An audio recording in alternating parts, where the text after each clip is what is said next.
අරහතෝ සම්මා සම්බුද්දස්ස නමෝ තස්ස භගවතු අරහතෝ සම්මා සම්බුද්දස්ස. අදක්ෂයෙන් අපි දෙවෙනි දවසේ පළවෙනි පාඩම තමයි කරන්න යන්නේ.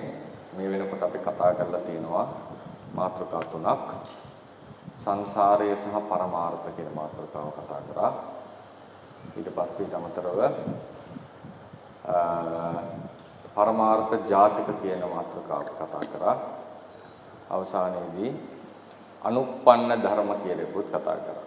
අපි අත්‍තරම මිදෙන්නට බලාපොරොත්තු වෙන්නේ මොනවා වලින්ද?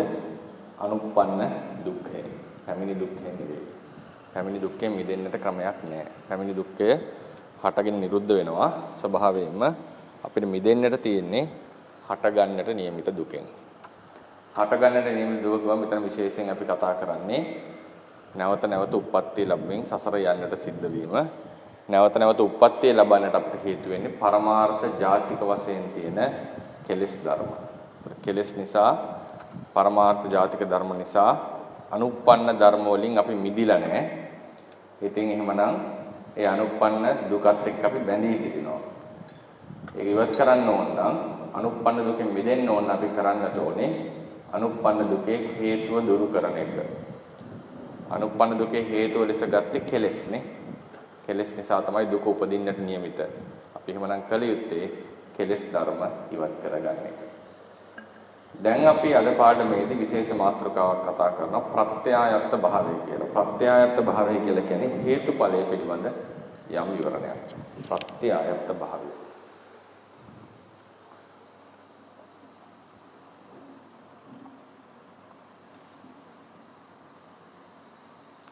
ප්‍රත්‍යායත්තයි කියලා කියන්නේ පරමාර්ථ ධර්මයෝ සංකත ධර්ම ප්‍රත්‍යයන්ට අනුව තමයි පවතින්නේ. හේතුන්ට අනුව තමයි හටගන්නේ. හේතුන්ට අනුව තමයි පවතින්නේ. මේ තමයි සංකත පරමාර්ථ ධර්මයන්ගේ ස්වභාවය. හේතුන් අනුව හටගෙන හේතුන් අනුව පවතින බව. හේතුව නිසා උදාහරණයකට හේතුව නිසා ඵලය හට ගන්නවා. හේතුව නිසා ඵලය හට ගන්නවා. අපි මේකෙදි කිව්වා හේතුව තියෙනකොට ඵලය හට ගන්න කලින්ම ඵලය හටගත්තාලේ සලකන්න කියලා මතකද? අනුප්පන්න ධර්ම වල. ප්‍රශ්නේ එන්න කලින්ම ප්‍රශ්නේ ඇවිල්ලා තියෙනවා කියලා හිතන්නට ඕනේ. හේතුව නිසා ඵලය පවතිනකොට විශේෂයෙන් මතක තියාගන්න හේතුවක් ඇති කල්හි හේතුව ඇති කල්හි ඵලය පෙර නොතිබී අලුතෙන්ම හට ගන්නවා. හටගෙන පැවතිලා නිරුද්ධ වෙනවා. එතනින් පස්සේ එක නැහැ. හට ගන්න කලිනුත් එයා නැහැ. විද්‍යමාන වන්නේ පවතින්නේ ඉපදිලා විනාශ වෙනකම්. අපේ ජීවිතෙත් එහෙමනේ. ඉපදිලා මරණකන් අපි ඉන්නේ. ඒ වගේ උප්පත්තියේ පටන් මේ කාලේ තමයි ධර්මයේ පවතින්නේ. ඊට పూర్වෙහි පැවතිලා නැහැ. ඊට පස්සෙත් එයා නැහැ. මේ පෙර නොතිබී හට ගැනීම සඳහා මේ ධර්මවලට පෙර නොතිබී හට ගන්න බෑ තනියම. పూర్ව ධර්මයක නැත්තම් තවත් තිබිච්ච ධර්මයක හෝ වෙනත් ධර්මයක එකම වෙලාව හට ගන්න එකක් වෙන්න පුළුවන්. වෙන ධර්මයක උපකාරයේ ඇතිකල්හිම තමයි මේ සිද්ධිය සිද්ධ වෙන්නේ. පෙර නොතිබිච්ච දෙයක් අලුතෙන් හට ගන්නවා, හටගත් දේ නිරුද්ධ වෙනවා. ඒක ස්වභාව ධර්මය. හටගත් දේ නිරුද්ධ වෙන එක ස්වභාවය. මොකද ඒකට හේතුව තමයි හටගත් ධර්මයට බලපානවා යම් ධර්ම නියාමයක්. ඒ ධර්ම නියාමයට අපි කියනවා ජරාව නැත්නම් දිරීම කියලා. දිරීම ජරාව කියලා අපි කතා කරනවා. දිරීම ජරා. ඒ ජරාව නිසා, දිරීම නිසා හටගන්න හැම ධර්මයක්ම දුර්වල වෙලා නැති වෙලා යනවා. බෝලයක් අපි පොළවේ රෝල් කරොත් එම ඝර්ෂණය කියලා එකක් තියෙනවා අනිත් පැත්තට. බෝලේ වේගය අඩු වෙලා ටික එක තොරණේ අඩු වෙලා ගිහිල්ලා අන්තිමට මන්දනයක් වෙලා නතර වෙනවා. ඒ වගේ හටගන්න හැම ධර්මයකටම තියෙනවා බලපාන ධර්ම නියාමයක්. ඒකට කියනවා ජරාව නැත්තම් දිරීම කියලා. ඒ දිරීමට ලක් වෙන නිසා මේ හටගන්නේ සිතක් වෙන්න පුළුවන්, චිත්තය වෙන්නට පුළුවන්, හටගන්නේ චෛතසිකයක් වෙන්නට පුළුවන්, හටගන්නේ රූපයක් වෙන්නට පුළුවන්. මේ ධර්මය දිරලා දුර්වල වෙලා නැති වෙලා යනවා. අහුත්වා සම්භෝති පෙර නොතිබී හට ගන්නවා. හුත්වා පටිවෙන්ති පැවතිලා නැති වෙලා යනවා. හැබැයි මේ සිදුවීම වෙන්න තව ධර්මයක් තියෙන්නට ඕනේ. මේක තනියම වෙන්න බෑ. ඉබේ වෙන්න බෑ. තව ධර්මයක උපකාරය ඕනේ. මෙලෙසට තව ධර්මයකින් උපකාර අරගෙන හටගන්න බව ප්‍රත්‍ය නැතිනම් ප්‍රත්‍ය කියන්නේ හේතුව කියන එකයි. ඒක ඉස්සරහ කියනට වඩා තුනක් කියන්නේ. ප්‍රත්‍ය කියන්නේ හේතුව කියන එකයි. සමානයි. පච්චය කියලා අපි ඉගෙනන්නේ පාලියේ. හේතුපච්චයෝ ආරම්මන පච්චය සූවිසි පච්චය කියලා ඉගෙන ගන්නනේ. ප ဋ ාණ ඉගෙන ගන්නකොට. කට්ටිය කී සජ්ජායනා කරනකොට පච්චය කියන්නේ හේතුව කියන එකයි. හේතුව කාරණාව. යමක් හට ගැනීමට පැවතීමට හේතුව. එතකොට මේ ප්‍රත්‍ය නැත්තම් හේතුව නැතිනම් මේක හටගන්නේ. මෙයාට තියෙන්නේ ප්‍රත්‍යයට අයත් පැවතුම්. ප්‍රත්‍ය අනුව පවතින්නේ. ප්‍රත්‍ය අනුව දැන් මේ ප්‍රත්‍ය වෙනස් නම් මේ හටගන්න එක වෙනස් වෙනවා. මේක තවත් ඉජවොත් මේක තවත් වෙනස් වෙනවා. දැන් අපි මොනවා හරි කෝටු දෙකක් එකිනෙක ගැටුවොත් එන සද්දයයි අත් දෙක එකිනෙක ගැටුවොත් එන සද්දයයි බෙරේට අතකින් ගහුවොත් එන සද්දය වෙනස් නේ. තියෙන හේතුව අනුව එන සද්ද වෙනස්. ඒ අනුව හේතුව අනුව ඵලයේ ස්වභාවය වෙනස් වෙනවා. හේතුව අනුව එක එක්කෙනාගේ කටහඬ වෙනස් වෙන්නේත් එහෙමනේ. ඒතර හේතුන් අනුව ඵලය වෙනස්. අපිට ඔක්සිජන් දහනය කළා ගින්දරක් ගන්නවා, හයිඩ්‍රජන් දහනය කළා මොකක් හරි අර ගන්නවා. ඒ ඔක්කොම එකිනෙකට වෙනස්. ඒ දැවෙන දේවල්. එතකොට ඒ විදිහට හේතුව අනුව තමයි ඵලයේ ස්වභාවය තීරණය වෙන්නේ. මේකේ විශේෂ ලක්ෂණයක් තියෙනවා. හේතුවෙන් තොරව ඵලයට හටගන්න බෑ. හේතුවේ ස්වභාවය ඵලයට ඉක්මවන්නටත් බෑ. හේතුවට යටයි ඵලය. මේක තමයි හේතුඵල සම්බන්ධය කියලා කියන්නේ. හේතුඵල සම්බන්ධය. මේක ඉතාම වැදගත් තේරුම් ගැනීමට. අපේ ජීවිතේ පහළ වෙන හැම සිතක්ම, හැම චෛතසිකයක්ම, හැම රූපයක්ම තවත් හේතුවක ඵලයක්. හේතුන් නිසා හටගන්න ධර්ම. හේතුන් නිසා හටගන්න ධර්ම නිසා තව විශේෂ ලක්ෂණයක් මේකේ තියෙනවා. මොකද්ද? මෙයාට තනියම පවතින්න බෑ. තනියම හටගන්න උපකාරයක් ඕනේ. හේතුන් නිසා හටගන්න ධර්ම දුර්වලයි. පොඩි ළමයා දුර්වලයි. යාට අම්මා තාත්තා නැතුව ජීවත් වෙන්න බෑ. ඒ වගේ හේතුන් නිසා හටගන්නවා කියලා කියන්නේ එයා දුර්වලයි. ඒ වගේම හේතුන් නිසා හටගන්න සියලු ධර්ම දිරීම නැමැති තවත් ධර්ම නියාමයකට යට වෙනවා, ලක් වෙනවා. ඒ නිසා මෙයා හැමින් දුර්වල වෙලා නැති වෙලා යනවා.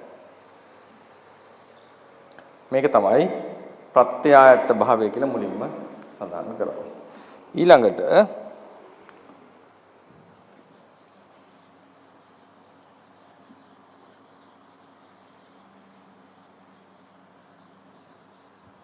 හේතුන් නිසා ඵලය හට ගන්නකොට අපේ ථේරවාදයේ හැටියට ප්‍රධානතම දැන් හේතුන් නිසා හටගන්නේ චිත්තචෛසික රූපනේ.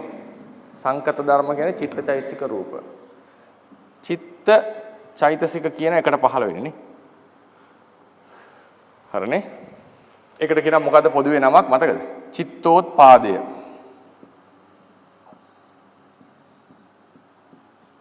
රූප එකට පහළ වෙන්නේ. ඒකට කොහොමද කිව්වේ? රූප කලාපය.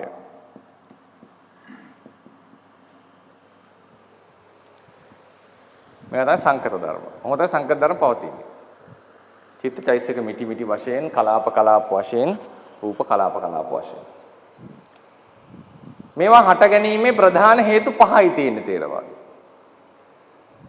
ප්‍රධානතම හේතු පහයි. තව හේතු ගොඩක් තියෙනවා. ප්‍රධාන හේතු පහයි. චිත්තචෛසික හට ගැනීමට ප්‍රධානතම හේතුව මෙතන චිත්තචෛසිකයක් නම් චිත්ත චෛතසික මේක හට ගැනීමට ප්‍රධානතම හේතුව పూర్ව චිත්තචෛතසික. කියන්නේ එක සිතක් පහළ වෙනවා ඒ සිතෙහි වේගයෙන් තව සිතක් පහළ වෙනවා. චෛතසිකත් එක්ක. పూర్ව චිත්තචෛතසිකයන්ගේ වේගය නිසා අලුතෙන් චිත්තචෛතසිකය පහළ වෙනවා. මේක තමයි ප්‍රධානතම හේතුව චිත්තචෛතසික පහළ වෙන්නේ. పూర్වේ චිත්තචෛතසික තිබිලා නැත්නම් අලුතෙන් චිත්තචෛතසිකයක් පහළ වෙන්නට බෑ. සිත අපි චෛතසිකය පැත්තකින් තියෙන සිතක් කියලා ගන්නකො. పూర్වේ සිතක් තිබුණ නැත්නම් අලුතෙන් සිතක් පහළ වෙන්නේ නැහැ. හැම සිතකටම పూర్වේ සිතක් අවශ්‍යයි. පැවතගෙන එන චිත්ත පරම්පරාවක වේගයකින් තමයි සිත හටගන්නේ.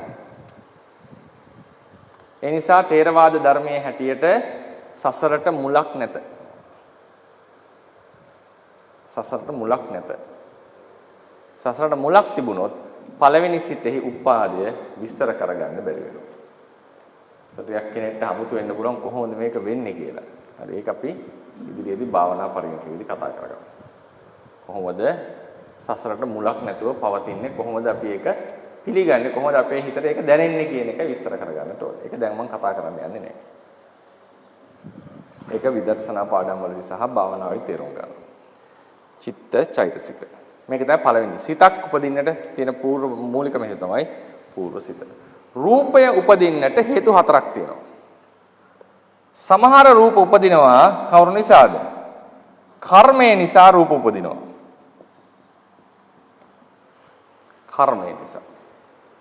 పూర్වෙහි සිදු කරපු කර්මයක් නිසා.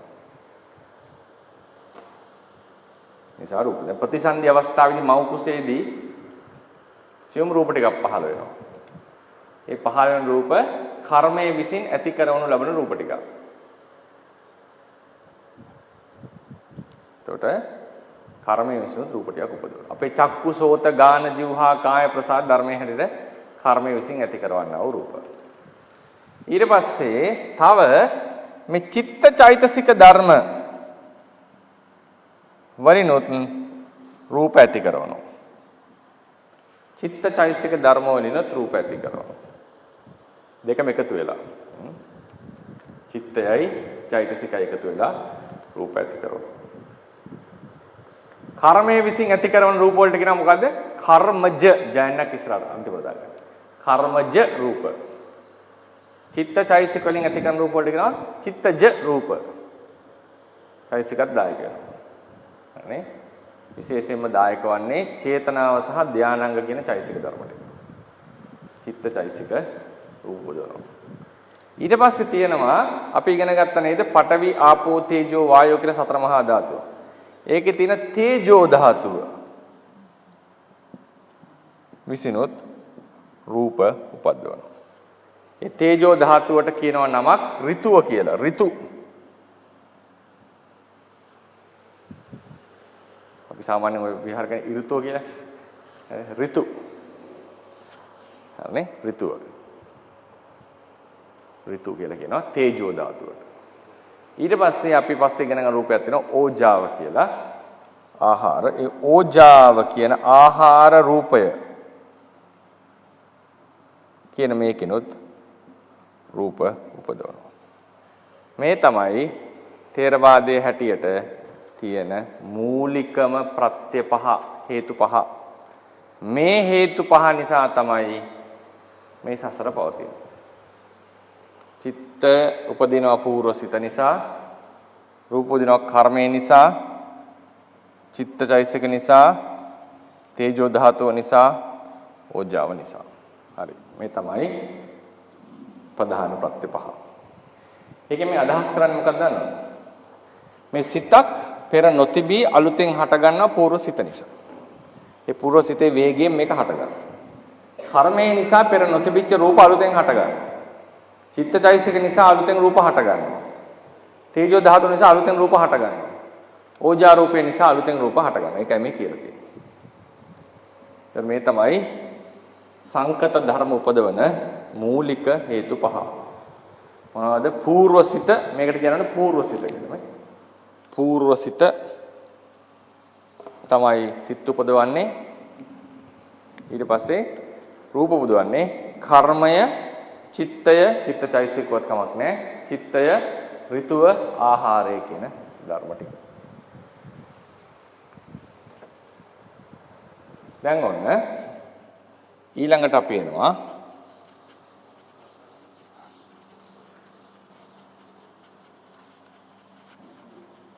තවත් පොඩි කරුණක් කියන්නම්. මේ චිත්තෝත්පාද සහ රූප කලාප හට ගන්නකොට ඔය කියපු හේතුත් සහ ඒවටත් අමතරව තවත් වෙන ක්‍රමයකින් බැලුවම චිත්තචෛසික ධර්ම හට ගන්නවානේ. චිත්ත චෛතසික. මොකද්ද මේකේ මූලිකම හේතුව? పూర్ව සිත. ඒකත් තියෙන චිත්තචෛසික. මේ ඔක්කොම තමයි උපකාර කරන්නේ. ඊට අමතරව මේ චිත්තෝත්පාදයේ ඇතුලේ චෛතසික ධර්ම ඔවුනොවුන්ට උපකාර කරගන්න. ඒ චෛතසික ගොඩක් තියෙනවා මෙතන. චෛතසික ධර්ම එක හිතක ගොඩක් තියෙනවා. එක හිතක චෛතසික ධර්ම ගොඩක් තියෙනවා. ඒක ලොකුට අඳමු අපි. මේ සිතක් කියන චිත්තය චෛතසික 1, චෛතසික 2, චෛතසික 3 කියලා ගමු. එතන పూర్ව චිත්තෝත්පාදයෙන් තමයි පසු චිත්තෝත්පාදය. චිත්ත චෛතසික 1, චෛතසික 2, චෛතසික 3, චෛතසික 4 කියලා ගමුකෝ. හරි. එතකොට බලා ගන්න හොඳට. මේ චෛතසික ධර්මත් මේ සිත ඇතුලේ ඕනෝන්ට උපකාර කරගන්නවා. 3 4ට, 4 3ට, 1 2ට, 2 1ට, 1 3ට, 1 4ට මෙහෙම හැම පැත්තටම උපකාර සිද්ධ කරගන්නවා. ඕනෝන්ට උපකාර වෙනවා. ඒ වගේම චිත්තයත් චෛතසික ධර්ම වලට උපකාර වෙනවා. චෛතසිකත් චිත්තයට උපකාර වෙනවා. එකට හට ගන්න හොඳට අහගන්න. එකට හට ගන්න ධර්ම සමූහයක් ඕනෝන්ට උපකාර කරගෙන හට ගන්නවා. ඒකට කියනවා සහජාත හේතු කියලා. සහජාත හේතු. සහජාත හේතු කියලා කියන්නේ එකට හට ගනිමින් ඕනෝන්ගේ හට ගැනීමට උපකාර වෙන ධර්ම. එකට හට ගැනීමෙන් අන් අයගේ එහෙම කියන්නේ. එකට හට ගැනීමෙන් අන් අයගේ ඉපැත්මට උපකාර වෙන ධර්ම. දෙගොල්ලම එකට හටගන්නේ. හැබැයි තමන්ගේ හට ගැනීම අනිත් කෙනාගේ හට ගැනීමට උපකාරයක්. එකට හට ගැනීමෙන් අන් කෙනාගේ ඉපැත්මට උපකාර වෙන ධර්ම වලට කියනවා සහජාත හේතු කියලා. සහජාත හේතු. පැහැදිලි පේන්නේ නැද්ද? පේන්නේ? මේක මොකද? නිල් කොළ පාටකද පේන්නේ? කොළ පාට පේන්නේ නැහැ නේ. රතු පාට පේන්නේ නැද්ද? කොළයි රතුයි දුරට පේන්නේ නැහැ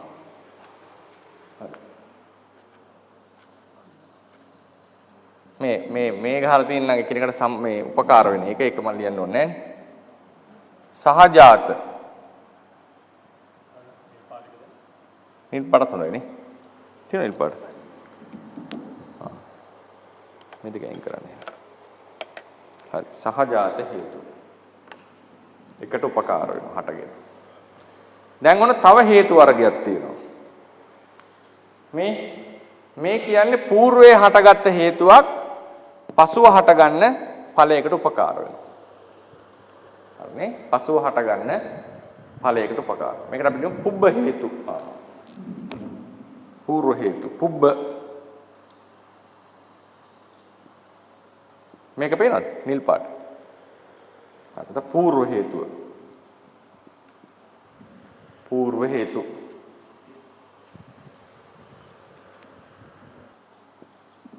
పూర్ව හේතුව. හරිනේ? දැන් තව හේතු වර්ගයක් තියෙනවා විශේෂ එකක්.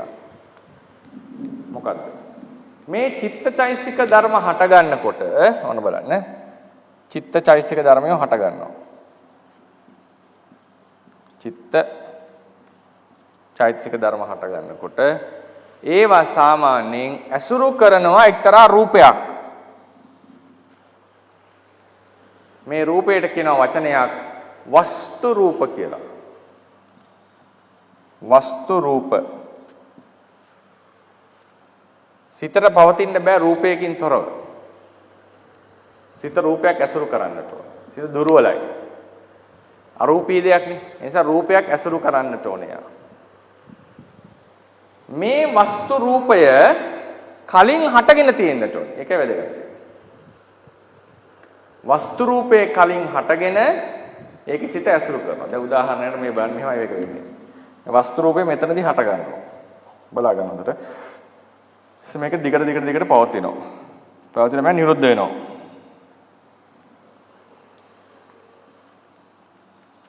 මේක දැන් මොහොතින් මොහොත මේ එයා දිගින් දිගට පවතිනවා. ඒ පවතිනකොට ඒ වස්තු රූපය කලින් හටගෙන තමන් පවතිනකොට පස්සේ හටගන්න සිතකට තමයි උපකාර වෙන්නේ. චිත්ත චෛතසික. මෙයා හටගෙන තියෙනකොට කලින් හටගෙන මෙයා. ඒ කලින් හටගත්ත කෙනාව තමයි චිත්තචෛතසික ඇසුරු කරන්නේ. පැහැදිලිද? චිත්තචෛතසික ඇසුරු කරන්නේ කලින් හටගත්ත කෙනා. මේවට කියනවා පුරේජාත හේතු කියලා. පුරේජාත හේතු. හේතුව මෙයා මේ ඵලය. හොඳට බලන්න. මේ තියෙන හේතුව වස්තු රූපය. වස්තු රූපේ හේතුව චිත්තචෛතසික ඵලය. හරිනේ? වස්තු රූපේ හේතුව චිත්තචෛතසික ඵලය.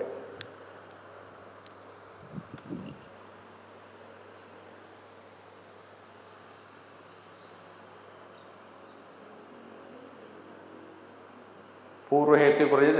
పూర్ව හේතු වල කියන්නේ పూర్ව හේතුව ඵලය හට ගන්නකොට නැහැ. පුරේජාත හේතුව ඵලය හට ගන්නකොට තියෙනවා. ඒක වෙනස. තේරුණා? කර්මයක් పూర్ව හේතුවක්. කර්මේ නැහැ විපාකේ හට ගන්නකොට. හැබැයි පුරේජාත හේතුව කලින් හටගෙන තමන් පවතිනකොට තමයි අරයට උපකාර කරන්නේ. పూర్ව හේතුව තමන් නැති කල්ලි උපකාර කරන්නේ. පැහැදිලිද දැන් මේ කතාව? දැන් මේ పూర్ව හේතු දැන් పూర్ව හේතුවයි පුරේජාත හේතුවේ වෙනස මොකක්ද? මේකනේ ඵලය. මේක හේතුවනේ. මේක හේතුව මේක ඵලයනේ. එතකොට දැන් අහනවා දෙකම කලින් හටගත්තා. పూర్ව හේතුව කලින් හටගෙන නැති වෙලා. නැති වුණාට පස්සේ තමයි එයා උපකාර කරන්නේ ඵලයට. පුරේජාත හේතුව කලින් හටගෙන Taman තියෙනකොට තමයි උපකාර කරන්නේ. පැහැදිලිද?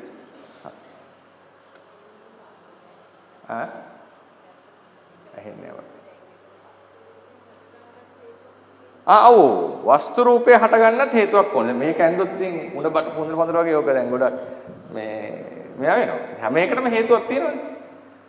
වස්තු රූපේට හේතුව තමයි කර්මය. අර කිව්වේ කර්ම චිත්ත ඍතු ආහාර කියලා කතා කරා. හරිනේ? ඒකට කර්මය. ආයෙතර මේකටත් ඕන නම් හේතුවක් පෙන්වන්න පුළුවන්. එහෙනම් ඔකත් ලියාගන්න. මේක පැටලෙයිද දන්නේ. මේක හටගන්නේ කර්මය නිසා.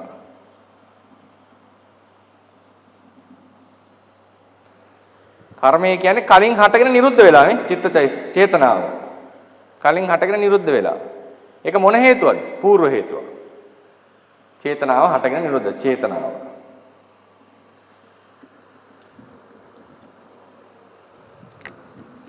එතකොට චේතනාවටත් හේතු හොයන්න පුළුවන්. චේතනාව හටගත්තේ මොකද්ද? චිතකනේ. සිතක ප්‍රමදාන හේතුව මොකද්ද? పూర్ව සිත. ඊට පස්සේ චිත ඇතුලේ වුණොන්ට උපකාර කරන එකපාරම සහජාත හේතුත් තියෙනවා. ඒතර මේ ගොඩාක් සංකීර්ණයි. දැන් ඔන්න රූප කලාපයක් ගන්න. රූප කලාපයක් ගමු අපි.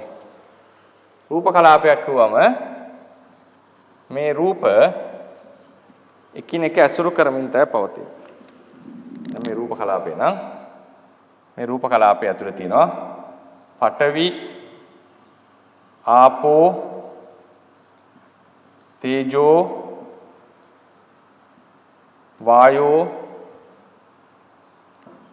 වර්ණ ගන්ධ රස ඕජා කියලා රූප ටිකක් තියෙනවා. පඨවි ආපෝ තේජෝ වායෝ වර්ණ ගන්ධ රස ඕජා. මේ එක මිතියක් රූප මිතියක්. මේ රූප මිතියෙහි පඨවි ආපෝ තේජෝ වායෝ වර්ණ ගන්ධ රස ඕජා. මේ මිතියෙහි හොඳට බලාගන්න. පඨවිය මේ තුන් දෙනාටම උපකාර කරනවා. ඒ වගේම ඒ තුන් දෙනාත් කාටද? පඨවිට උපකාර කරනවා. ආපෝ තේජෝට උපකාර කරනවා. ආපෝ වායෝටත් උපකාර කරනවා. තේජෝ ආපෝටත් උපකාර කරනවා. වායෝටත් උපකාර කරනවා. වායෝ ආපෝටත් උපකාර කරනවා. තේජෝටත් උපකාර කරනවා. ඕනොන්ට උපකාර කරනවා. සතර මහා ධාතු.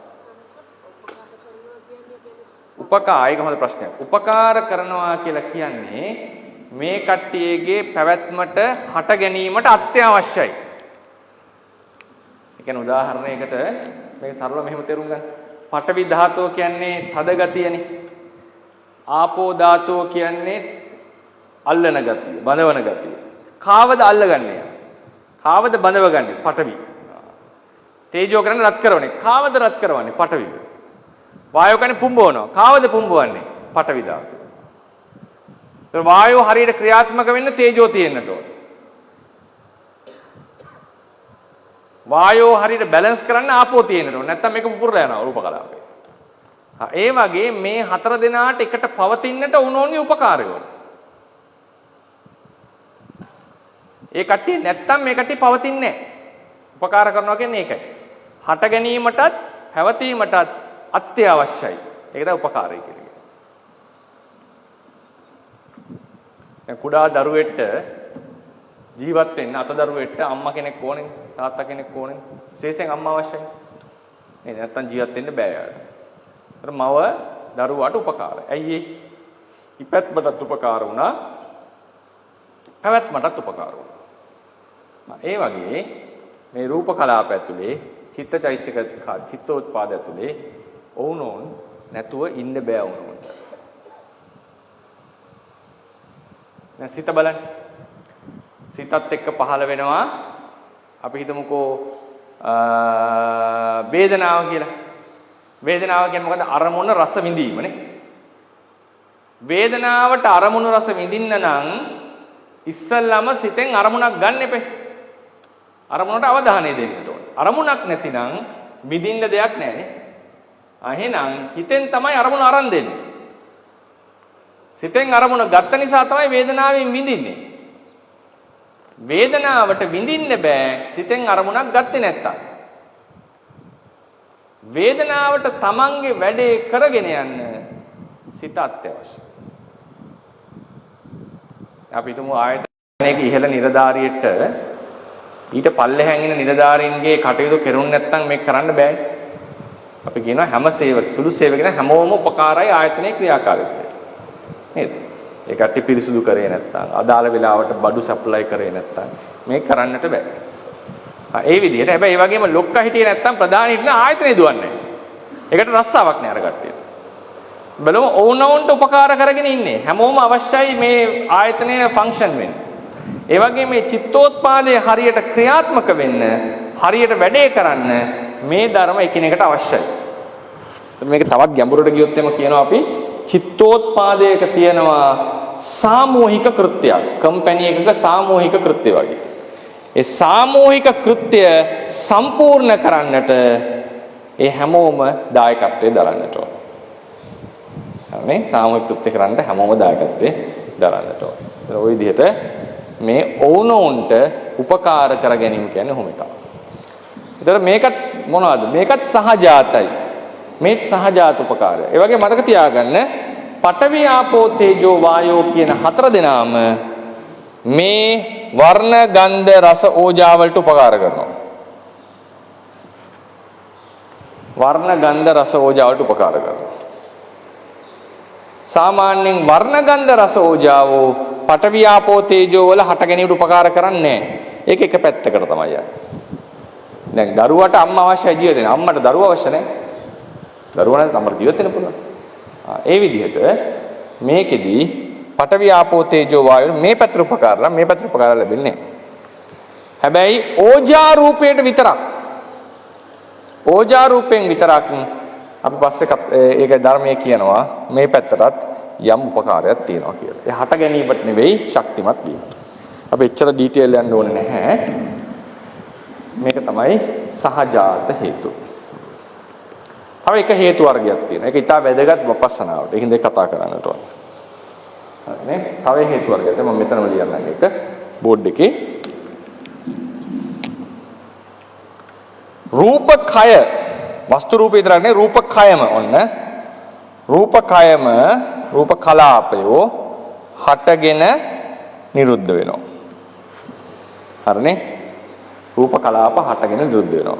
රූප කලාප හටගෙන නිරුද්ධ වෙනකොට පස්සේ හට ගන්නවා කියන්නේ. දැන් රූප හට ගන්නවා, සිත් හට ගන්නවා, රූප හට ගන්නවා, සිත්.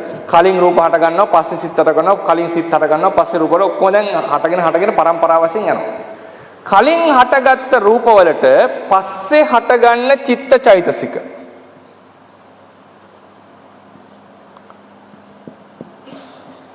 పూర్වේ හටගත්ත රූප වලට පස්සේ හටගන්න චිත්ත චෛතසිකයෝ උපකාරයක් කරනවා ශක්තිමත් වීමට. මේක රූපය, මේක චිත. ඒක ඊට වැදගත්. මෙතන උනේ වස්තු රූපයෙන් තමයි චිත්ත චෛතසික උපකාර ලැබුණේ. දැක්කද? කලින් හටගත් එක්කෙනා පස්සේ හටගත්තට උපකාර කරා. මේකේ කරන්නේ මොකද? පස්සේ හටගන්න එක්කෙනා කලින් හටගත් එක්කෙනාට උපකාර කරනවා. මේවට කියනවා පච්චාජාත ප්‍රත්‍යය. පච්චා කියන්නේ පසුව කියන එකනේ. පච්චාජාත ප්‍රත්‍යය. පච්චාජාත කියලා කියන්නේ හේතුව සාමාන්‍යයෙන් හේතුව හට ගන්න ඕනේ කලින්නේ නේ. ඵලය හටගන්නේ පස්සෙන්. හේතුව හටගන්නේ ඵලය හටගන්නේ. මෙතන වන්නේ ඵලය හටගෙන තියනවා කලින් හේතුව හටගෙන ශක්තිමත් වෙන්න උපකාර කරලා තියෙනවා. නිකන් ශක්තිමත් වෙන හට ගැනීමට නෙවෙයි. මේක ඊට වැදගත්. මේ කොහොමද වැදගත් වෙන්නේ අපේ ජීවිතේට? රූපකය කුණු නොවි විනාශ නොවි පවතින්නේ සිත තියෙන නිසා. සිත නිරුද්ධ වෙච්ච ගමන් මොකද මේ රූපකයට වෙන්නේ? මේක දිරන්නට, කුණු වෙන්නට, විනාශ වෙන්නට පටන් ගන්නවා. උද්දුමාතක විනීලක වගේ තත්ත්වයන්ට යන්නට පටන් ගන්නවා. සිත තියෙනකම් මේක ආරක්ෂා වෙනවා. සිතේ තියෙන විශේෂ අනුභවයක් රූපකය රකින්න. රූපකය ශක්තිමත් කරවන. ඒ නිසා එකට හටගන්න හේතුත් තියෙනවා. කලින් හටගෙන පස්සේ හටගන්න අයට උපකාර කරන හේතුත් තියෙනවා. පස්සේ හටගෙන කලින් හටගත්ත කෙනාට උපකාර කරන හේතුත් තියෙනවා. පස්සේ හටගෙන කලින් හටගත්ත කෙනාට උපකාර කරන. ඒක උදාහරණයක් දීලා තියෙනවා. ගහකොළ කලින් වැඩිලා තියෙද්දී පස්සේ එන වර්ෂාවෙන් ගහකොළ හොඳට වැඩෙන්න පටන් ගන්නවා. ඒ නිසා කලින් හටගෙන තිබිච්ච රූපවලට පස්සේ හටගන්න සිතෙන් උපකාර. මේකෙන් කියන්නේ රූපේ හටගෙන සිත පස්සේ හට ගන්නවා කියන එක නෙවෙයි. හැම මේ රූපයක් සමගම සිත හට ගන්නවා මේ. මේවත් එක දිගට සිත් හට ගන්නවා. හැබැයි මේ උපකාරය කරන්නේ පස්සේ හටගත්ත සිත් වලින්. එකට හටගත්ත සිත් වලින් නෙවෙයි. ඒ වගේම එච්චරම ලොකුවටම ඩීටේල් යන්න අවශ්‍ය නැහැ. මේකෙන් මට කියන්න අවශ්‍ය වුණේ රූපයෙන් සිතට උපකාරයක් තියෙනවා. ඔක තමයි පණිවිඩය. සිතෙන් රූපයට උපකාරයක් තියෙනවා. චිත්ත චෛතසික ඕනෝන්ට උපකාර කරගන්නවා. රූප ධර්ම ඕනෝන්ට උපකාර කරගන්නවා. පරිදි මේ කරුණ මේක තමයි භාවනාවට අවශ්‍ය වෙන්නේ. මේකේ තියෙන ඔක්කොම තොරතුරු ටික අවශ්‍ය වන්නේ නැහැ. ඒක තියෙනවා නම් ඉතින් ගොඩාක් ගැඹුරින් භාවනාව කරන්න පුළුවන්. මූලික સિદ્ધාන්තය තමයි බලන්න. නාම ධර්ම වලට උපකාරයිනේ. නාමේ නාමයට. සිතකින් සිතකට. සිතෙන් චෛතසික වලට. චෛතසික වලින් චෛතසික වලට. එතන මේ මොකද්ද කිව්වේ? රූපයෙන් රූපයට උපකාරය ලැබෙනවා. මෙතන මොකද්ද කියන්නේ? රූපයෙන් නාමයටද නාමයෙන් රූපයටද? මේ උපකාරය ලැබෙන්නේ රූපයෙන් නාමයටද නාමයෙන් රූපයටද? රූපයෙන් නාමයට. මේ උපකාරය ලැබෙන්නේ නාමයෙන් රූපයට. මේ අවබෝධය තේරුම් ගන්නට ඕනේ. මේකේ පච්චාජාත, පුරේ ජාත, සහජාත කියන ඒවා ඔළුවේ නොතිබුණත් ප්‍රශ්නයක් නැහැ. මතක තියාගන්න ඕන කරුණ තමයි නාමය කියන්නේ චිත්තචෛතසික. නාමයෙන් නාමයට උපකාර ලැබෙනවා. නාමයෙන් රූපයට උපකාර ලැබෙනවා. රූපයෙන් නාමයට උපකාර ලැබෙනවා. රූපයෙන් රූපයට උපකාර ලැබෙනවා. අපි ඒක ලියමුකෝ බෝඩ් එකේ. මම මේක මකනවා දැන්.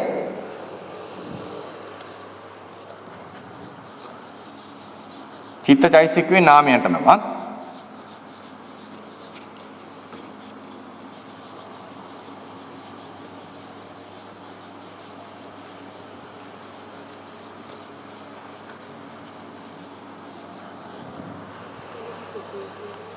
ඔක පොතේ නෑ. ඔක පොතේ නෑ. හරිනේ? නාමයෙන් නාමයට උපකාර ලැබෙනවා. මේක ලියා ගන්න. හරිනේ? ඊට පස්සේ නාමයෙන් කාටද උපකාර ලැබෙන්නේ අය? රූපයට. ඊට පස්සේ ලැබෙනවා රූපයෙන් රූපයට උපකාර ලැබෙනවා. රූපය කාටද? නාමයට උපකාර කරනවා. ඕනෑම වෙලාවදී නාම රූප උනොන්ට උපකාර කරගෙන යන්නේ. ඒක. අපි හිතන්නේ අපි කරනවා කියලා. ඒක. ඒ දෘෂ්ටිය දුර වෙන්න තමයි මේක කරන්නේ. භාවනාවේදී ඔක අපි කරගන්නවා. නමුත් මේකේ මේ දැනුම තියෙන්නට ඕනේ. මෙතන තියෙන නාම රූප දෙකක්. නාම රූප දෙකක් වැඩ කරන්නේ. දැන් උදාහරණයක් ඊයේ කිව්වේ සක්මන් කරනකොට හිතවිල්ලක් ආවද? දැන් උදාහරණයකට සක්මන් කරනකොට දැන් අපි හිතනවා මම මෙතන සක්මන් කරනවා. පින්වතුන් හිතනවා ස්වාමීන් වහන්සේ සක්මන් කරනවා කියලා ඇවිදිනවා කියලා. නමුත් වෙන්නේ මොකද්ද මේකේ හැටියට? යෑමේ සිතක් පහළ වෙනවා. ඒ සිත නිසා චිත්තකිරිය වායෝ ධාතුව කියලා ධාතුවක් මේක ඇතුලේ පහළ වෙනවා. ඊට පස්සේ ඒකෙන් වායෝ ධාතුවෙන් මේ කය ඉදිරියට තල්ලු වෙනවා. සිතෙන් වායෝ ධාතුව නිසා සතර මහා ධාතු ඉදිරියට යනවා. අපි හිතනවා මම ඇවිදිනවා කියලා. අන්න අහවල් කෙනා ඇවිදිනවා කියලා නෑ. සිතක් හේතු කරගෙන රූප ටිකක් වැඩ කරනවා. එතකොට විදර්ශනාවේ අපි කරන්න ඕනේ මේ සිත තේරුම් ගන්නට ඕනේ. වායෝ ධාතුව තේරුම් ගන්නට ඕනේ. සතර මහා ධාතුව තේරුම් අරගෙන වායෝ නිසා මේක ඉදිරියට යන එක තේරෙනවා. ඒතර සත්වයේ පුද්ගලයෙක් සක්මන් කරන්නේ නෙවෙයි නාම රූප දෙකක් මේ ගමන ගිහිල්ලා තියෙනවා. ඒකයි වෙලා තියෙන්නේ. මේක අවබෝධ කර ගැනීමට තමයි දැන් අපි කටයුතු කරන්නේ. දැන් ඔන්න තව විශේෂ අවසාන කරන මේ පාඩමේ මේ පාඩමේ අවසාන කරන මේක ඉතාල වැදගත් එකක්. හේතුවක් නිසා ඵලය හට ගන්නවා කියවනේ නේ. හේතුවක් නිසා ඵලය හට ගන්නවා. හේතුව නිසා ඵලය. ඵලයක් හට ගන්නකොට ඒ ඵලය හටගෙන හොඳට බලා ගන්න. දිරලා විනාශ වෙනවා. ඉපදීමට කියන උපාදේ කියලා. උපාද දිරන අවස්ථාවට නැත්නම් දිරාගෙන යන මොහොතට දිරීමට නෙමෙයි දිරාගෙන යන අවස්ථාවට කියන මොන අවස්ථාවද? තිති අවස්ථාව කියලා. එතන ස්ථිතිය. උපාද තිති බිඳෙන අවස්ථාවට කියනවා භංග අවස්ථාව. උපාද තිති භංග. උපාද තිති භංග.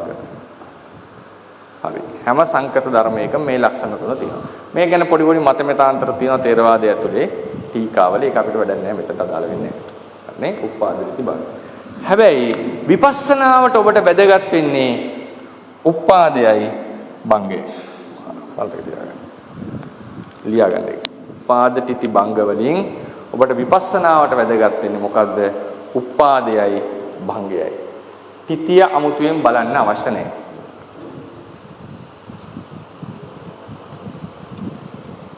මොකද? තිතිය කියන්නේ පවතින අවස්ථාව. ඉපදිලා බිඳීමට අභිමුඛ වෙච්ච අවස්ථාව. ඉපදීම උපාදය, මිය යාම බිඳීම තිතිය කියන්නේ ඒ දෙක අතරතුර existing phase.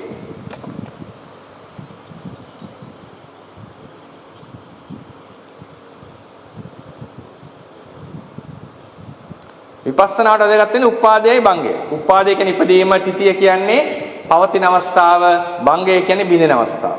නැත්නම් මෙහෙම ගන්න උපාදී ඉපදීම, භංගයේ බිඳීම දෙක අතරතුර තියෙන්නේ තිතිය. එහෙම කොහොමද?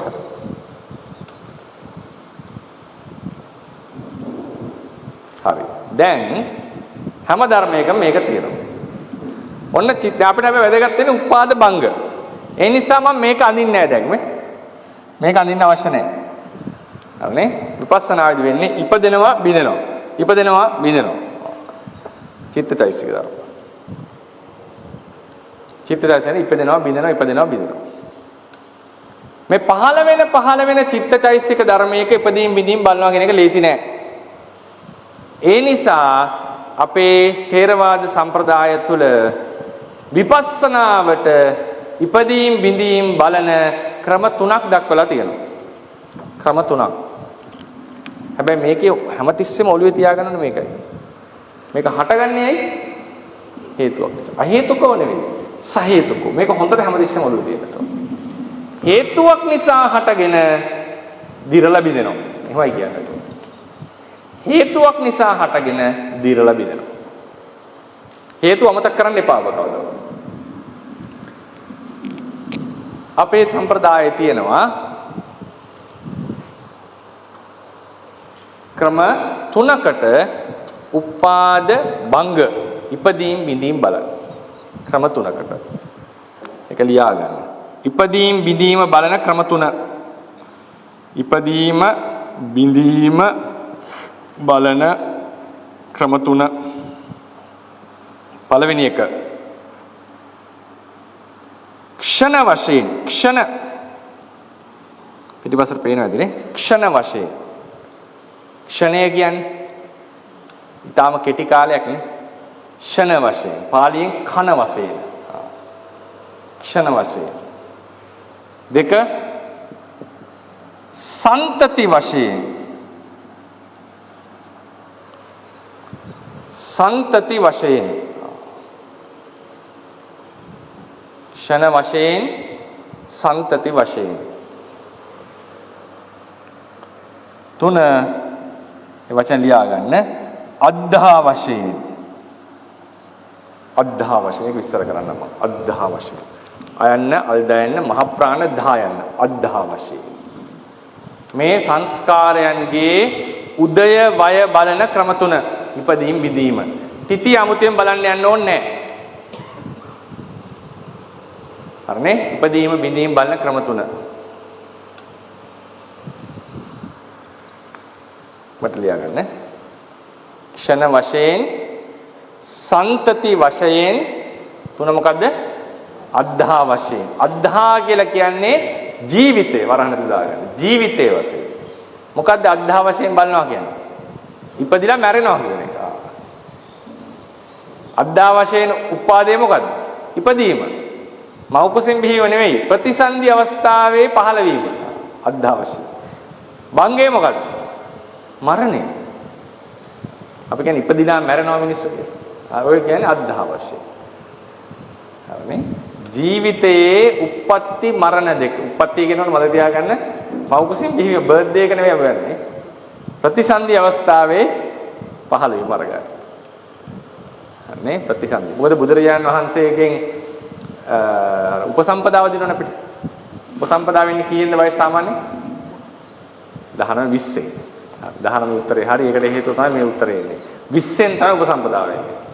ඊට පස්සේ 20න් උපසම්පදා වුණා කිව්වම තව පොඩි ස්වාමීන් වහන්සේ කෙනෙක් හිටියා කුමාර කාශ්‍යප. අහලා දෙන්නේ. අම්මත් මහාන වෙලා මතකනේ? කුමාර කාශ්‍යප ස්වාමීන් වහන්සේ. පස්සේනේ දරුවව ප්‍රසූත වෙන්නේ. කලින් ගැබ්ගෙන තිබුණා පස්සේ තමයි දරුවා ප්‍රසූත කරන්නේ. ඊට පස්සේ කුමාර කාශ්‍යප වහන්සේ අම්මත් රහත් වුණා, පුතත් රහත් වුණා. පුතා අවුරුදු 7න් රහත් වුණේ. ඊට පස්සේ මේ ස්වාමීන් වහන්සේ උපසම්පදා වෙනවා අවුරුදු 19 ගානකින්. ඊට පස්සේ මොකද උනේ? බුදුරණන් ශික්ෂාපදයක් පනවනවා අවුරුදු 20න් තමයි උපසම්පදාව දෙන්නේ. ඊට පස්සේ ස්වාමීන් වහන්සේට සැකයක් එනවා. මම උනේ 19 ගානේ මගේ උපසම්පදා පිළිහිట్లా නැද්ද කියලා. ඊට පස්සේ බුදුරජාණන් නෑ මම වයස ගණන් කරන්නේ අපේ බර්ත්ඩේ එකෙන් නෙවෙයි. මව් කුසෙන් බිහිවීම නෙවෙයි. යම් වෙලාවක මහණෙනි පළවෙනි විඥානයේ මව් කුසෙහි බැසගත්තා නම් එතෙන් පටන් සත්වයා උපන්නා කියලා කිව්වා. ආයුෂය ගණන් කරන්නේ එතන ඉඳලා. ඒ නිසා තමයි 19යි මාස 3ක් වගේ යනකොට අපිට උපසම්පදාව කරගන්න. මොකද මාස 9ක් හිටියොත් මව් කුසෙ. සමහර ළමයි මාස 7න් බිහි වෙනවනේ. ඒ නිසා ඉතින් අම්මලා ඒක දන්නවා. නමුත් සාමාන්‍යයෙන් අපේ යෝගාශ්‍රම සංස්ථාවේ ඒ සැකයේ හිටින්නේ මොකද මාස 6න් බිහි වෙන දරුවෙක් ජීවත් වෙන්නේ නැහැ සාමාන්‍යයෙන්. හරි මාස 6න්. ඒතකොට ඒ නිසා මොකද කරන්නේ? අවුරුදු 19යි මාස 6ක් යනකොට උපසම්පදාව සිද්ධ කරනවා. හරිනේ. එතකොට මව් කුසේ පිළිසිඳ ගැනීම තමයි පළවෙනි උප්පත්තිය කියලා ගන්නට ඕනේ. හරිනේ ප්‍රතිසන්දිය. එතකොට දැන් ඔන්න මේක විස්තර කරනවා. ෂණ වශයෙන් කියලා කියන්නේ පින්වතුනි.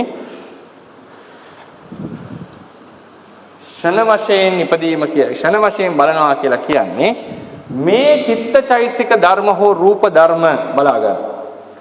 මොහොතින් මොහොත හට ගන්නවා බිඳෙනවා. හට ගන්නවා බිඳෙනවා. හට ගන්නවා බිඳෙනවා. මේ හට ගන්න චිත්තෝත්පාදයක හෝ රූප කලාපයක ඉපදීම බිඳීම නැත්නම් නාම රූප ධර්මයක ඉපදීම බිඳීම බැලීම තමයි ෂණ වශයෙන් බලනවා කියලා ලියාගන්න. ෂණ වශයෙන් බැලීම කියලා කියන්නේ මේ හට ගන්න චිත්තචෛසික ධර්මයක හෝ ඊතලෙන් ගහ ගන්න. උඩට ගහන්න ඉපදීම, යටට ගහන්න බිඳීම. හට ගන්න ධර්මවල ඒ මොහොතේ ඉපදීම බිඳීම සිහි කිරීම, මෙනෙහි කිරීම තමයි උපාද වශයෙන් බලනවා කියලා කියන්නේ. මේක මේ අපිට දකින්න පුළුවන් එකක් නෙවෙයි. මේක බුදුරජාණන් වහන්සේට විශේෂ වෙන පතයක්. නමුත් අපි භාවනාවේදී මෙනෙහි කරනකොට ෂණ වශයෙන්ොත් මෙනෙහි කරනවා. මෙනෙහි කිරීම සිද්ධ කරනවා. හරිනේ? ෂණ වශයෙන් මෙනෙහි කිරීම සිද්ධ කරනවා. පහළ වෙන නාම රූප ධර්ම වල ඉපදීම් බිඳීම් බලනවා ඒ ධර්මයේ. මේක තමයි ෂණ වශයෙන්. දැන් ඔන්න මේක මෙනෙහි කිරීම. ඊට වඩා පහසු එකක් තියෙනවා සන්තති වශයෙන්. සන්තති වශයෙන් කියන්නේ මෙහෙමයි. ඔහොමද බලාගන්න. දැන් අපි හිතමුකෝ අපි අවුවේ ඉඳලා ඇවිල්ලා AC කාමරයකට ඇතුළත් වුණා කියලා. මම මේක රතු පාට පොඩ්ඩක් පාවිච්චි කරනවා පෙන්නන්න. හරිනේ? මොන බලන්න. රතු පාටෙන් තියෙන්නේ හොට් රූප. මොනවද? රස් වෙච්ච අවුවට අහු වෙලා දැන් පිච්චි ඉන්නවා. ඊට පස්සේ මෙයා එනවා මොකටද? AC කාමරයකට. ඇවිල්ලා පැයක් කමාරක් මේකේ හොඳට සැපට ඉන්නවා. ඊළඟට දැන් ආපහු එයාට යන්න වෙනවා කොහෙටද? එළියට. එළියට යනකොට පහළ වුණේ ඇඟේ මොන රූපද? තේජෝ උෂ්ණය අධික රූප. කාමරේ ඉන්නකොට පහළ වුණේ සීතල අධික රූපනේ. සන්තති පච්චුප්පන්නේත සන්තතිය කියලා ගන්න පින්වතුනි සන්තති වශයෙන් බලනකොට අපිට කරන්න තියෙන්නේ බලන්න. ෂණ වශයෙන් බලනකොට මේ එක එකක ඉදීම් මිදීම් බලන්න එපා. ෂණ වශයෙන් බලලා කියන එක එක කලාපයක එක එක ධර්මයක ඉදීම් බදින් බලන්න.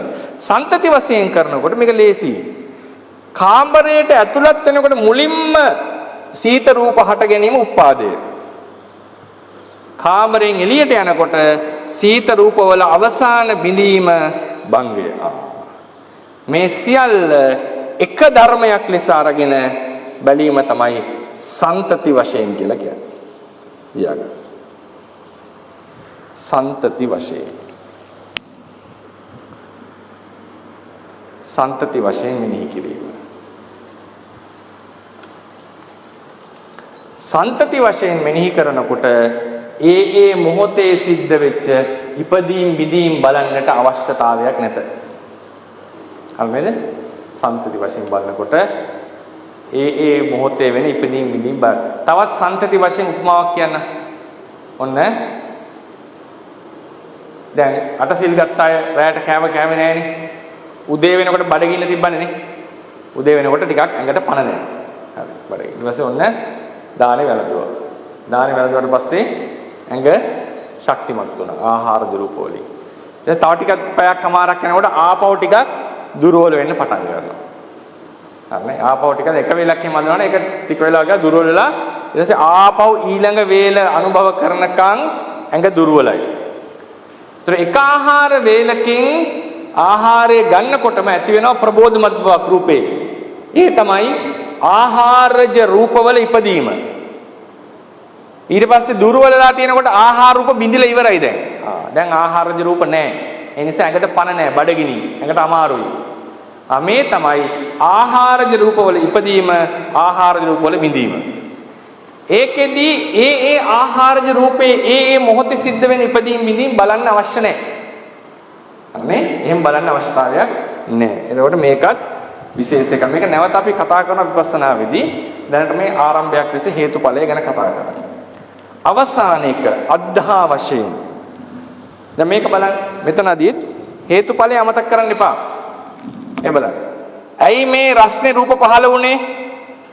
උෂ්ණ තේජෝ නිසා. ඇයි සීතල රූප පහළ වුනේ? මොන නිසාද?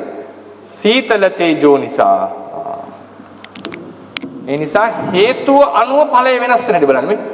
රස්න තේජෝ නිසා රස්නේ රූප. සීත තේජෝ නිසා සීත රූප. ඒ සීත තේජෝ නිසා හටගත් සීත රූප වල ඉපදීම් බිඳීම් බලන්නට ඕන. මොනවයි ඔබ සිද්ධ කරන්නේ?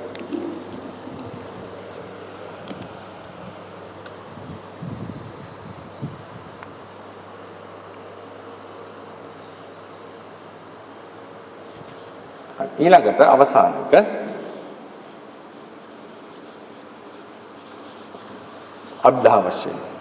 අද්ධා වශයෙන් ගන්නකොට මේක ලේසි අමාරු නෑ. ප්‍රතිසන්දියේ පටන් ජීවත් වෙලා දවසක මිය යනවා.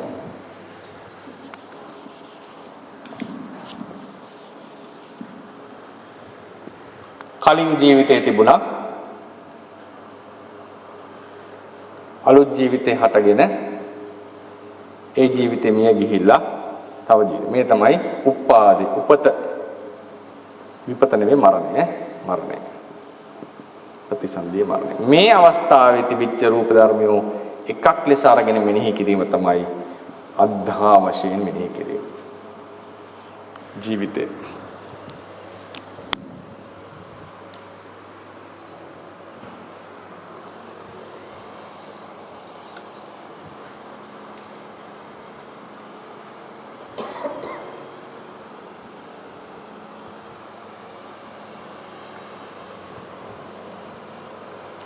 අද්ධා වශයෙන් මෙනෙහි කිරීම. මේ පරම්පරාවේ කතෘ හේතුව මොකද්ද? කර්මය කෙලෙස්. මේ අද්ධා එක අපි ඉස්සලා ඇඳලා තියෙනවා අපි දැකලා තියෙනවා කොහෙද? මේ තියෙන මොකද්ද? මේ මොකද්ද මේ ඇඳලා තියෙන්නේ? හොඳට බලන්න. උපාදය ඉපදීම මැරීම යාම. උපාද භංග මේ ඇඳලා තියෙන අද්ධා වශයෙන් මේක එක භවයක් නේ වර්තමාන භවයේ එකක් ලෙස අරගෙන තියෙනවා.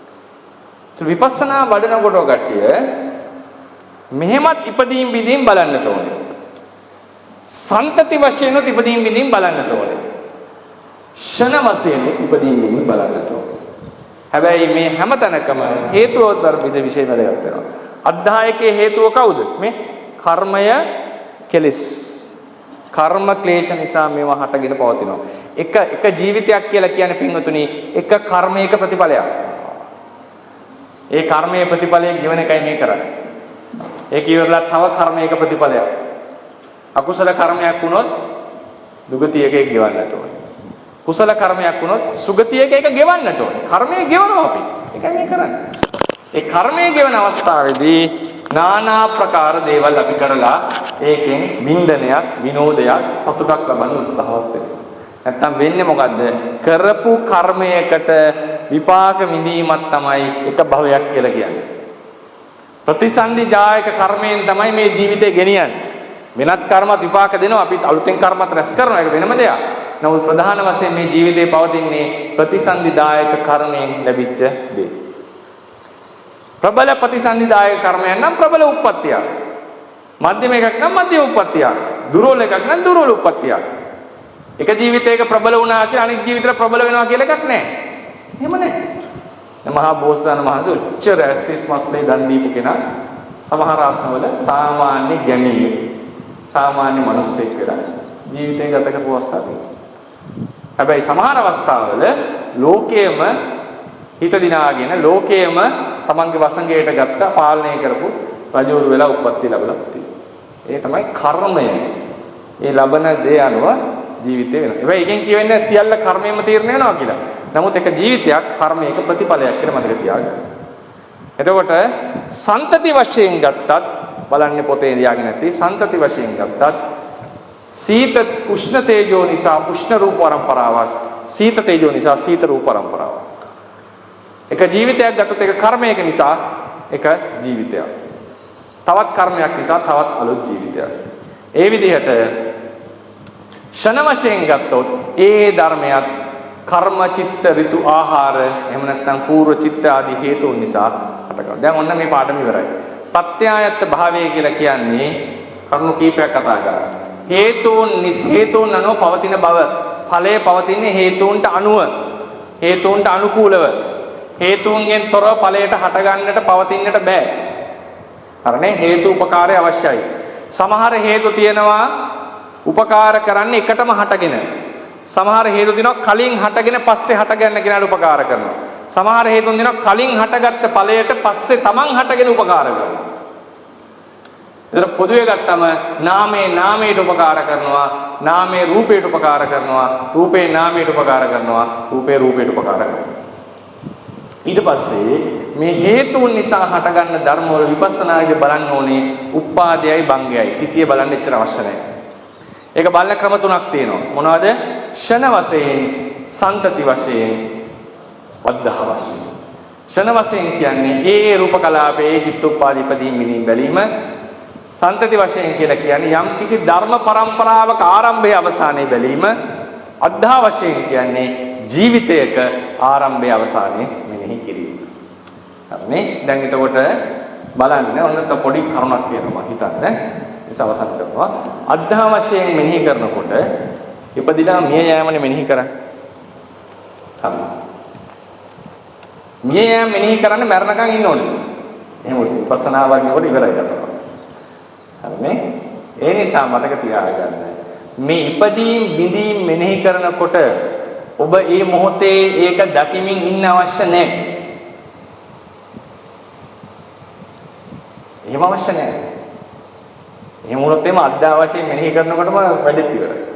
මරන්න එපා. නිසා මේ විපස්සනාව වර්තමාන මොහොතේම දේවල් බල කරන එහෙම එකක් නැහැ. සන්තති වශයෙන් මෙනෙහි කරනකොට ඔබ උපාද භංග බලන්න කාමරයට ඇතුල් වෙන්න ඕනේ, කාමරේ දෙන්න එහෙම එකක් නැහැ. මේක මානසිකාර කිරීම. දැන් ඒක අපි අද ඉඳලා පටන් ගන්නවා දවස් ඉඳලා. ජීවහා විඥානේ මෙනෙහි කරන්න කෑමක් කටේ තියෙන්න ඕනේ නැහැ. ඒ නිසා ඒක හිතෙන් අරමුණු කිරීමක් තමයි අපි මේ සිද්ධ කරන්නේ. එහෙමනම් මම හිතනවා ප්‍රත්‍යයයි. හැබැයි මම කියන්නේ අද්දා වශයෙන් ගත්තත්, ක්ෂණ වශයෙන් ගත්තත්, සන්තති වශයෙන් ගත්තත් හේතුවක් නිසා තමයි ඵලය හටගෙන තියෙන්නේ. හේතුවක් නිසා හටගත්ත ඵලය ඉපදෙනවා, බිඳෙනවා. හේතුවක් නිසා හටගත්ත ඵලය දිරනවා කියන එක තමයි මම මේ මතක් කරගන්න ඉන්නේ. එහෙනම් ඒ වගේම ප්‍රධාන හේතු පහක් තියෙනවා. పూర్ව චිත්තෝත්පාදය, සිතකට කර්ම චිත්ත ඍතු ආහාර රූපේ. එහෙනම් කර්ම කාරණා කීපයක් අපි අධ්‍යයනය කරා. අවසන් කරනවා ප්‍රශ්න අහන්න අවස්ථාව ලබා දෙන්න. පරිචාරකත්වයෙන් කියනකොට පූර්ව හටගත්ත ඵලය පස්ව හටගත් එක හටගන්න නෙමෙයි ඒක පැවැත්වල ඔව් ඒ කියන්නේ හේතුව හටගන්නේ ඵලයට පස්සේ. ඒ ඵලය හටගෙන ඉවරයි. ඒ නිසා හේතු උපකාර කරන්නේ ඵලය ශක්තිමත් වීමට. ඔව්. හට ගැනීම නෙමෙයි. හටගෙන දෙන්නේ වෙන හේතුන් නිසා.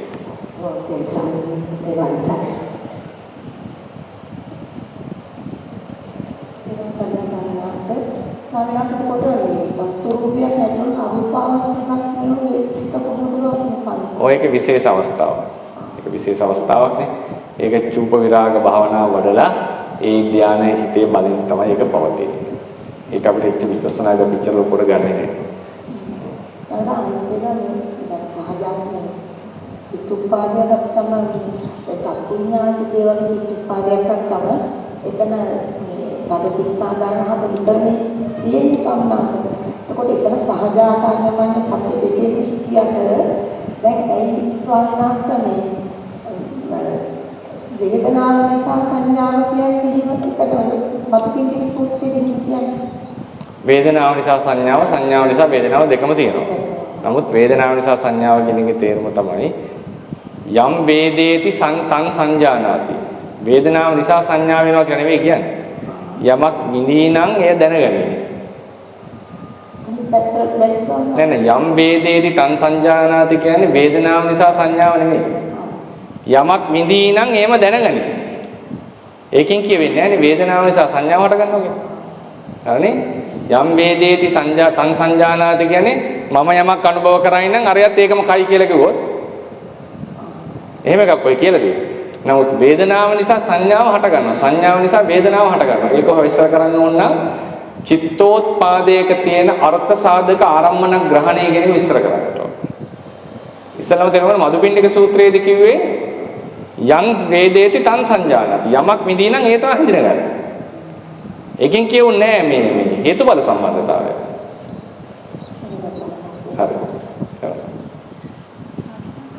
ස්වරණසර අහුත්වා සම්බෝධි උත්වා පටිවෙන්ති පටිවේති අහුත්වා සම්භෝති නොතිබී හටගත්තා. හුත්වා පටිවේති පැවතී නැති වුණා. නොතිබී හටගෙන පැවතී නැති වුණා. ඔය සූත්‍රවල බොහෝ සෙයින් හම් වෙන පාඩේ. හරි.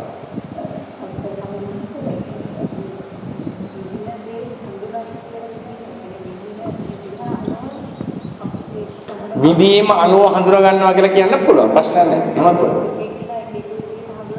ඔව් විදීම අනුව දැන් උදාහරණයකට අපි හිතමුකෝ රසවත් කෑමක් කියලා. ඊට පස්සේ අපි හඳුනා ගන්නවා මේක හොඳයි. ඊළඟ දවසට ඒකට කැමතියි. එහෙමත් ගන්න පුළුවන්. විදීම අනුව හඳුනා ගන්න වෙන්න පුළුවන්. අපි එහෙම පුළුවන්. හරි. පුළුවන්. එයා ඒ දෙයටම අනිෂ්ඨ ආරම්මන රසයක් විඳලා ඒක හඳුනා ගැනීම ඒක අනිෂ්ඨ දෙයක් හඳුනාගත්ත වෙන්න පුළුවන්. අභිධර්ම ක්‍රමයේ විස්තර කරන්න ගියාම අර්ථ සාධක ආරම්මන ග්‍රහණයක් තියෙන්නට ඕනේ. ඒ කියන්නේ අපි කියන්නේ මෙහෙමයි. හැම චිත්තෝත්පාදයක්ම අර්ථ සාධක වෙනවා. අර්ථ සාධක කියන්නේ යම්කිසි මට්ටමක කොග්නිෂන් එකක් තියෙන්නට ඕනේ. එතකොට හැම චිත්තෝත්පාදයකම තියෙන්නට ඕනේ අරමුණක් අනෙක් අරමුණකින් වෙන් කර හැඳිනා ගැනීමට හැකි බවක්. එහෙම තිබුණ නැත්නම් ආරම්මන ග්‍රහණය නිර්ර්ථකයි. හැම ආරම්මන ග්‍රහණයකම තියෙන්නේ අරමුණු රසයේ විඳින බවක්. ඒ නිසා වේදනාවේ ඉපැත්ම අත්‍යවශ්‍යයි. ඉතිරි සියලුම චෛතසික ධර්ම වල. සංඥාවේ ඉපැත්ම අත්‍යවශ්‍යයි. සියලුම චෛතසික ධර්ම වල. ඒකයි අදහස් කරන්නේ. ඒ අභිධර්ම ක්‍රමයෙන් අපි සූවිසි ප්‍රත්‍ය යටතේ සියලුම චිත්ත චෛතසිකයෝ ඔවුනොවුන්ට උපකාර වෙන හැටි විස්තර කරගන්න ක්‍රමය. ඔබ වාසේ දැනුම් අධි අත්තාපච්චුප්පන්නේදී ඒකාන්ත කර්මජ රූප නමයක් කියවසක් වශයෙන් උත්පාදේශයට ඒ නමයම අත්තාපච්චුප්පන්නස මෙහෙ කරනවා. ඒ කර්මජ රූප සංතතිය එක අපි එක්කෙනෙක්ගේ තියෙන 8යි භාව රූප එකයිනේ තියෙන්නේ. හරි. එතකොට මේ 8ම අද්දාපච්චුප්පන්න වශයෙන් තමයි මෙනෙහි කරන්න කියලා තියෙන්නේ. හැබැයි සංතති වශයෙන් මෙනෙහි කරන්න පුළුවන් පරියායක් ලෙස. ඒක අපි මේ සම්මස්ත ඥානදී පොඩ්ඩක් කතා කරගමු. මේ සාමාන්‍යයෙන් අද්දාපච්චුප්පන්න තමයි උදාහරණ චක්කු ප්‍රසාදේහි ඉපදීම් බිඳීම් බලන්න ඕන නම් මෙනෙහි කරන්නට ඕනේ මව් කුසේදී මේක හටගත්තා මරණයත් සමග සිඳෙනවා. මේ කියන ඇස తాවකාලිකයි. මේ ඇස ඊළඟ භවයට යන්නේ නැහැ. ඕක තමයි කර්මජ රූපවල උදේවය මෙනෙහි කිරීම. ඍතුජ රූපවල වෙනයි. ඍතුජ රූපවල අර කිව්වා වගේ කාමරයට එනකොට යනකොට ඒ වගේ අවස්ථා. කෑම ගත්ත අවෝජා රූපවලත් ඒ ආහාර රූපවලත් එහෙමයි.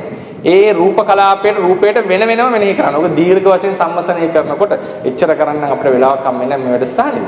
නමුත් දීර්ඝව කරනකොට එහෙම තමයි කරන්නේ. කර්මජ රූපවල අද්ධා වශයෙන් තමයි බලන්නේ. එහෙමයි සම්මත. අනික සම්මත මේ චිත්තජ රූපවල සංකෝෂ බැලීමේ චිත්ත වීති වශයෙන් බලනවා. චිත්ත වීති වශයෙන්. හරි. ඒක චිත්ත වීති වශයෙන් බලන ක්‍රම තුනක් තියෙනවා. පංචද්වාරික වීති වශයෙන්, මනෝද්වාරික වීති වශයෙන්, සමාපatti වීති වශයෙන්. එහෙමයි. අනික සමයපච්චුප්පන්නේන සමය ආයකට කියවලුනේ සමයපච්චුප්පන්නේ කියන හතරවෙනි පච්චුප්පන්නයක් තියෙනවා. ඒක ගන්න කාලය යනවා. උදේවරුේ තිබ්බ රූපය දවල්ට ගියේ නෑ. දවල් තිබ්බේවා රැයට යන්නේ නෑ කියලා මෙනෙහි කරන්න පුළුවන්. ඒකත් ගන්න පුළුවන්. ඒක සාමාන්‍යයෙන් ගන්න රූපයට.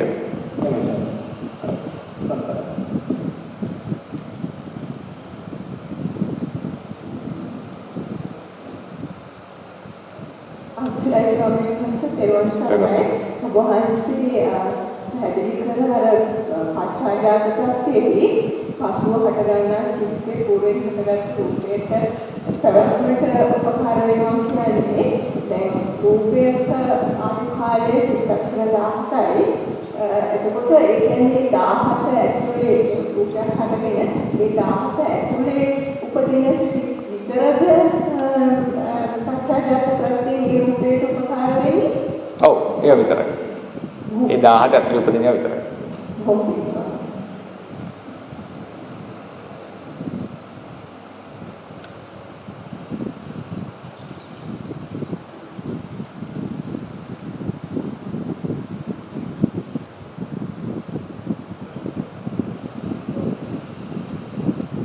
හේතුවක් ඵලයකට උපකාර වෙන ක්‍රම තුනක් තියෙනවා. ඒක ලියා ගන්න කියන්නේ. හේතුවක් ඵලයකට උපකාර වෙන ක්‍රම තුනක්. ඒක වැදගත් විපස්සනාවට. නොතිබූ ධර්මයක ඉපැත්මට. ඒක පළවෙනි එක. පෙර නොතිබූ ධර්මයක ඉපැත්මට හේතු උපකාර වෙනවා. පෙර නොතිබූ ධර්මයක ඉපැත්මට.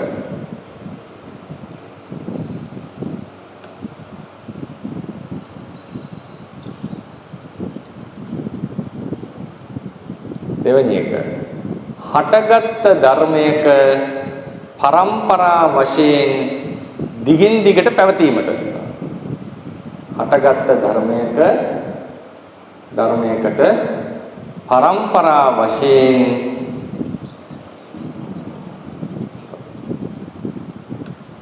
පරම්පරා වශයෙන් දිගින් දිගට පැවැත්මට.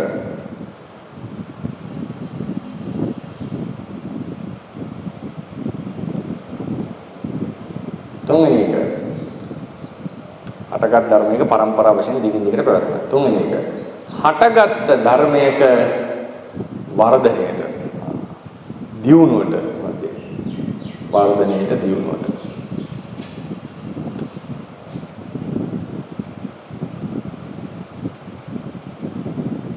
මේ තමයි හේතුව ඵලයට උපකාර කරන ආකාර තුන.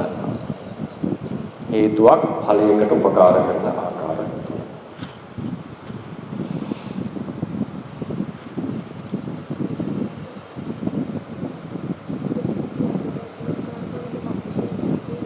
ඔව්.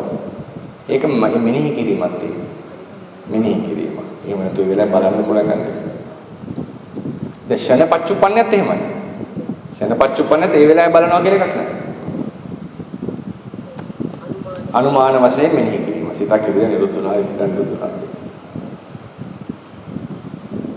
නැත්නම් ඒක බලන්න බෑනේ වේග වැඩි. මයික් එක දෙන්න.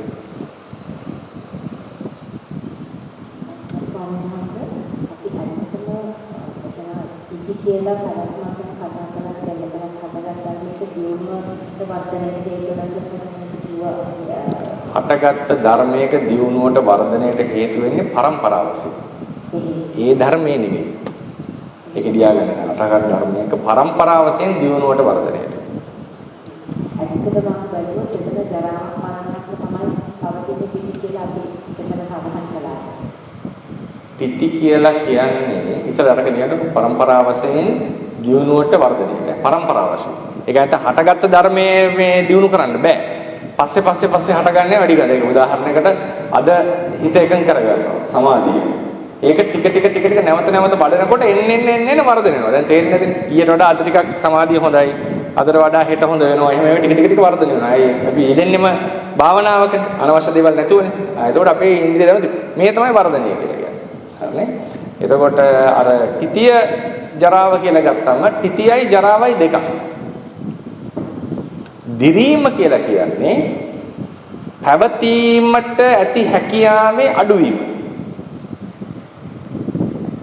තිතිය කියලා කියන්නේ පවතින කාලය.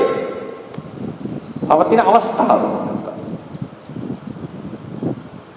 ඒක අවස්ථාවක් තිතිය කියන්නේ. ජරාව කියන්නේ දුර්ලභව.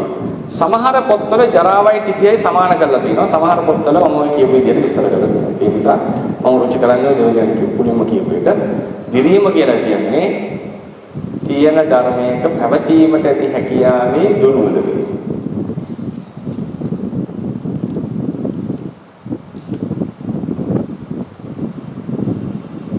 තව විනාඩි කිහිපයක් තියෙනවා. ආහාරයෙන් දැනෙන කාරණාවලදී සමහරවිට පිටිපිටි යනවා දක්වනවා කියන එක්ස්පෙක්ටේෂන්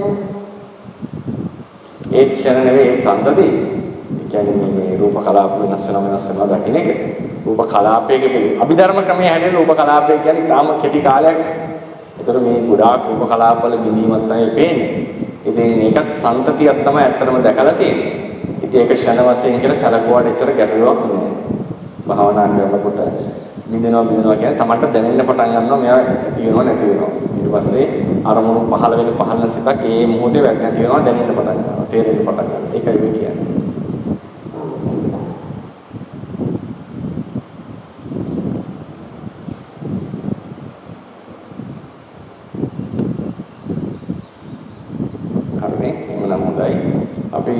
දවසේදී කතා කරා ප්‍රත්‍යයත් භාවය. හවස් වගේ උගන්වන්නේ කියමන් කතා කරනවා තා වැදගත් පාඩමක්. අවිද්‍යාවයි කර්මයයි. අවිද්‍යාවයි තෘෂ්ණාවයි. කර්මයයි තෘෂ්ණාවයි. තෘෂ්ණාවයි කර්මයයි කියන මාතෘකාව. තා වැදගත් මාතෘකාවක් පරිසම්පාදයට ඒක උපකාරක කිරීමට. ඒකත් ඇතුළත් වෙන්නේ මේ ප්‍රත්‍යයත් භාවය කියන එක යටතේම විශේෂ මාතෘකාවක් විදර්ශනාවට උපකාර වෙන සංසාර ප්‍රවෘත්ති විස්තර කරන. ඒ බෝඩ් එකේ ඇඳලා තියෙනවා. අවිද්‍යාව කර්මයට තෘෂ්ණාව කර්මයට අවිද්‍යාව තෘෂ්ණාවට උපකාර වෙනවා. ඔය සම්බන්ධතා තුන විස්තර කරනවා දවල් වගේ. ඊට පස්සේ විස්තර කරනවා ප්‍රහාණය කියන අදහසට. ප්‍රහාණය කියන්නේ කෙලෙස් දුරු වෙනවා කියන්නේ මොකක්ද? දුක දුරු වෙනවා කියන්නේ මොකක්ද? ඒකට මොකද්ද කළ යුත්තේ?